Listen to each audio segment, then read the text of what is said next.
काल जी काही घटना घडली ती घटना घडल्यानंतर मी ट्विट केलं, एकनाथरावांनी केलं, CM साहेब डावसला होते तिथनं केले, आमच्या सरकारच्या वतीनं गुलाबराव पाटील आणि गिरीश महाजन साहेब ते स्पॉटवर गेले, तिथले आमचे आयुष प्रसाद कलेक्टर पूर्वी आपल्याकडे CEO होते ते तिथे ते या ठिकाणी गेले आणि लगेच कामाला तिथं सुरुवात त्या बाबतीमध्ये झाली.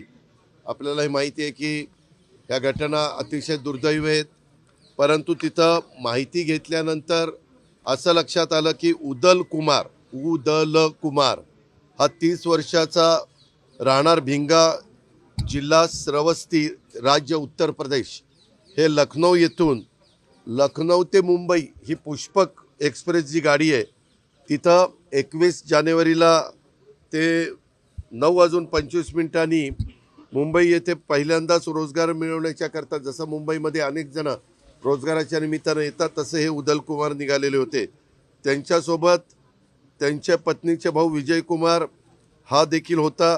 ते दोघंही सर्वसाधारण तिकिटाने सर्वसाधारण बोगीच्या वरच्या आसनावर बसलेले होते आणि त्यावेळेस रेल्वेच्या रसोई यान बोगीचे चहा विक्रेते यांनी आग लागली अशा पद्धतीनं तो ओरड केली आणि त्या आरोळ्यात त्यांना ऐकू आले, त्या उदलला पण आणि त्याच्या तो विजय कुमारला पण. आणि ते ऐकू आल्यानंतर त्यावेळेस पूर्ण बोगीत गोंधळ उडाला आणि त्यांच्या बोगीसह आजूबाजूचे बोगीमध्ये सुद्धा गोंधळ उडाला, कारण त्या बोगी एकमेकाला लागूनच असतात. त्यावेळेस काही प्रवाशांनी घाबरून स्वतःचा जीव वाचवण्याच्या करता गाडीतनं दोन्ही बाजूला उड्या मारल्या आणि तो प्रयत्न ते करत होते, परंतु गाडीचा स्पीड होता आणि ट्रेन खूप वेगाने असल्यामुळं इतर प्रवासी गाडीतून खाली उतरू शकत नव्हते. त्यावेळेस कोणीतरी प्रवाशांनी स्वतःचंच डोकं चालवलं आणि साखळी ओढली. आपल्याला सगळ्यांना माहिती आहे की रेल्वेचा प्रवास करत असताना काही असं वाटलं तर धोक्याचं काही असेल तर साखळी ओढावी असं आपण ते सांगतो आणि रेल्वे मग थांबली आणि प्रवासी गाडीतून खाली उतरण्यास मिळेल या ठिकाणून खाली उतरायला लागले, म्हणजे ज्या दरवाजातनं किंवा खिडकीतनं, आणि खाली उतरल्यावर इकडे तिकडे जाऊ लागले. तेव्हा लगतच्या रेल्वे रुळावरून जात असताना बेंगलोर न्यू दिल्ली कर्नाटक एक्सप्रेस अतिशय वेगाने आली आणि रेल्वेच्या रुळावरील त्याच प्रमाणे रूळ ओलांडून प्रवाशांना धडका देऊन पुढं काही अंतरावर जाऊन थांबली. त्यावेळेस बऱ्याच प्रवाशांचे अक्षरशः शरीराच्या म्हणजे सांगणं पण मला म्हणजे योग्य वाटत नाही, इतक्या त्यांच्या शरीराच्या दुर्दशा त्या ठिकाणी झाली आणि बरेचसे प्रवासी त्याच्यामध्ये मृत्युमुखी पडले, काही प्रवासी जखमी झाले आणि हे झाल्या उदल कुमार आणि तो विजय कुमार हे देखील त्यांनाही धडक बसली, ते जखमी झालेले आहेत.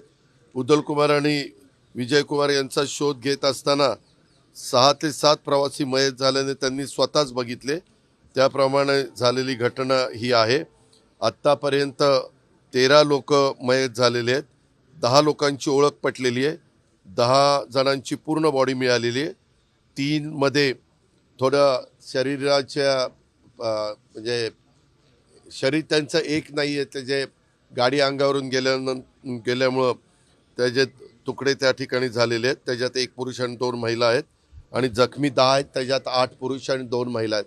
अशा पद्धतीनं ही दुर्दैवी घटना घडलेली आहे आणि ते निव्वळ अफवांच्यामुळं घडलेली आहे. ह्या दोघांनी त्याच्यामध्ये ह्या सगळ्या गोष्टी केल्यामुळं घडलेली आहे. आता जखमींना पूर्णपणे शासकीय खर्चाने आम्ही उपचार करण्याच्या सूचना दिलेल्या आहेत. मुख्यमंत्र्यांनी पण दावोसवरून दिल्यात, आम्ही पण दिल्यात आणि स्वतः गिरीशजी आणि स्वतः कलेक्टर वगैरे सगळेजणं, गुलाबराव पाटील आमचे पालकमंत्री सगळेजण तिथं आहेत. नंतर काही तासांनी मात्र त्या दोन्ही रेल्वे ज्या भागात जायला पाहिजे होत्या त्या भागामध्ये गेल्या आणि तशा पद्धतीनं पुन्हा हे पूर्ववत पदावर ट्रॅफिक त्या ठिकाणी आलेलं आहे. म्हणजे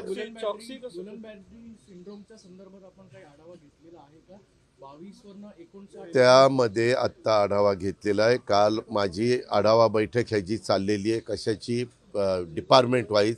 त्या डिपार्टमेंट वाईज त्याच्यामध्ये पण चर्चा झाली. हा संसर्गजन्य रोग नाही आहे. मी डॉक्टर लोकांना पण सांगितलं, CS ला म्हणजे सिव्हिल सर्जनला पण सांगितलं आहे. आणि आत्ता आम्ही कलेक्टर, CO आणि बाकीचे पण सगळे आम्ही अधिकारी होतो, तिथं पण चर्चा झाली. त्याच्या संदर्भामध्ये काळजी घेणं हे महत्त्वाचं आहे.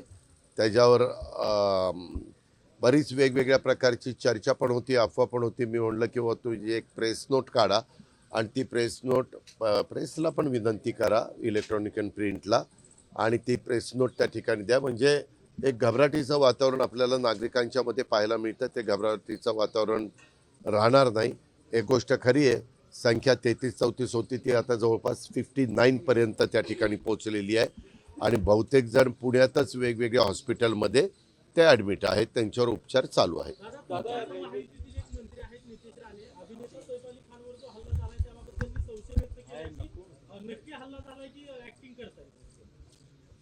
का मी तुम्हाला पत्रकार मित्रांनो मागेही सांगितलेलं आहे की मी तुमच्याशी बोलताना राज्याचा आता उपमुख्यमंत्री म्हणून, एक पालकमंत्री जिल्ह्याचा म्हणून बोलतो. तुम्ही असं वेगवेगळ्या व्यक्तींनी कुठं स्टेटमेंट केलेलं असेल तर खरं कालच ते माझ्या जवळ बंदरे आणि दोन डिपार्टमेंट त्यांच्याकडे त्याचा आढावाच्या करता आलेले होते. मला ह्याच्याबद्दल काही माहिती नाही. मी त्यांना विचारीन. आता प्रत्येकाला, तुम्ही अनेक पत्रकार आहात, एखाद्या पत्रकाराच्या मनात वेगळं काही आलं ते तो त्याचा त्यांनी जर काही त्यांच्या मनात असेल तर डिपार्टमेंटला सांगावं. मी पण डिपार्टमेंटला फार तर सांगेन की असं कोणाच्या मनामध्ये शंका कुशंका असेल, वास्तविक ती व्यक्ती सापडलेली आहे. ती व्यक्ती बांगलादेशमधनं आलेली होती.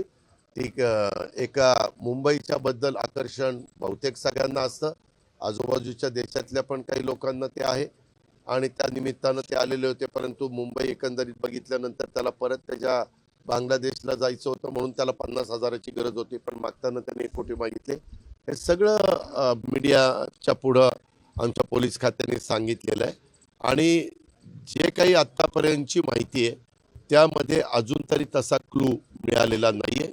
कदाचित काल सैफ त्यांच्या घरी स्वतःच्या जात असताना त्यांची तब्येत किंवा त्यांचं एकंदरीत जे काही कपडे वगैरे होते ते बघितल्यानंतर बाबा यांच्यावर काही दिवसापूर्वी असा हल्ला झाला, त्यांची मुळातच तब्येत पण चांगली आहे आणि जे घडलंय ते घडलंच ना. कारण नंतर त्यांनी, आमच्या डिपार्टमेंटनी पहाटे त्याला तिथं घेऊन गेले होते. तू कुठल्या बाजूने वर गेला, कसा गेला, कुठला जिना वापरला, कुठल्या डकमधनं आतमध्ये शिरला, तिथं शिरत असताना ते घर कुणाचं आहे तुला काही माहिती होतं का? तर तो म्हणला मी अजिबात ह्या कुठल्याही गोष्टी मला माहिती नव्हत्या.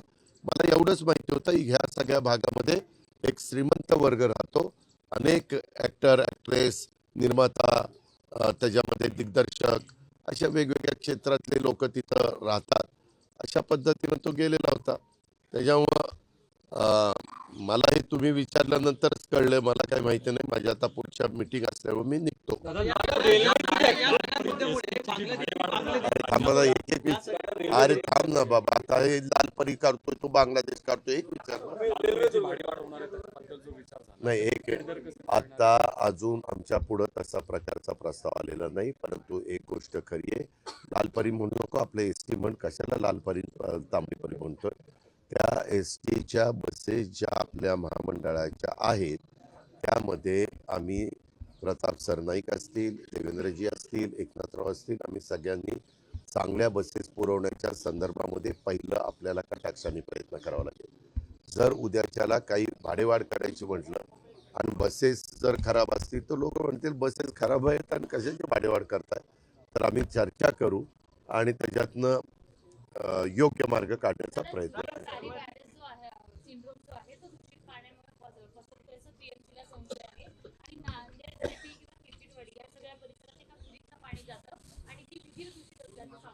ह्यामध्ये ताई आपण सांगितलं तसं ज्या ज्या गोष्टी वेगवेगळ्या, एखादा नवीन गोष्ट आली, करोनाच्या काळात पण करोना आल्यानंतर प्रत्येक जण आपापल्या परीनं सांगायला लागला, रेमडेसिवीर घ्या, अमकं करा, तमकं करा, बऱ्याच गोष्टी सांगितल्या.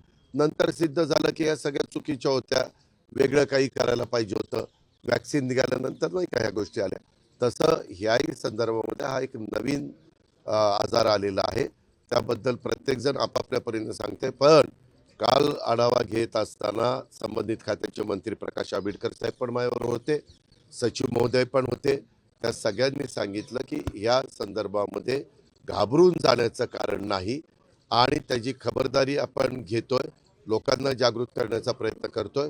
लोकांनी कुठलंही पाणी पिताना काही इकडनंच आल्यानंतर असं प्यायला पाहिजे असं नाही. उकळून पाणी प्यायलं तर बरेच आजार होण्याचा गोष्टी थांबतात.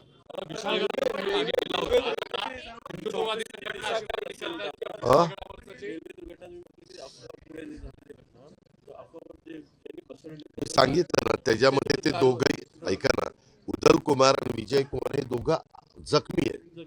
त्यांनी केलेलं त्या ह्याच्यामध्ये तो चहावाला होता, त्यांनी ते हे केलं, गोंधळ उडवला आणि त्यांनी ते सगळीकडे पसरवलं. हे सगळं झालेलं आहे. त्या गोष्टी पुढे होतील. पहिल्यांदा जे जखमी आहेत त्यांना जखमी मधनं कसं बरं करता येईल हा प्रयत्न, आणि दुर्दैवाने ज्या काही दुःखद घटना घडल्यात त्यांना त्यांच्या नातेवाईकांच्या ताब्यामध्ये देऊन बाकीचा जो अंत्यविधी करावा लागतो त्या गोष्टी करण्याचं काम पहिलं प्राधान्याने त्या ठिकाणी चाललंय. आणि लोकांनी पण अशा गोष्टीवर अफवांवर विश्वास ठेवू नये, परंतु शेवटी प्रत्येकाला स्वतःचा जीव महत्वाचा असतो आणि त्याच्यातनं अक्षरशः ही अतिशय दुर्दैवी घटना घडली, हे आम्ही मान्यच करतो. धन्यवाद. देश विदेशातील प्रत्येक घडामोडींचे लाईव्ह अपडेट मिळवण्यासाठी आता साम टीव्हीच्या सर्व सोशल मीडिया प्लॅटफॉर्मला लाईक, फॉलो आणि सबस्क्राईब करा. तसंच सर्व नोटिफिकेशनसाठी बेल आयकॉन प्रेस करायला विसरू नका.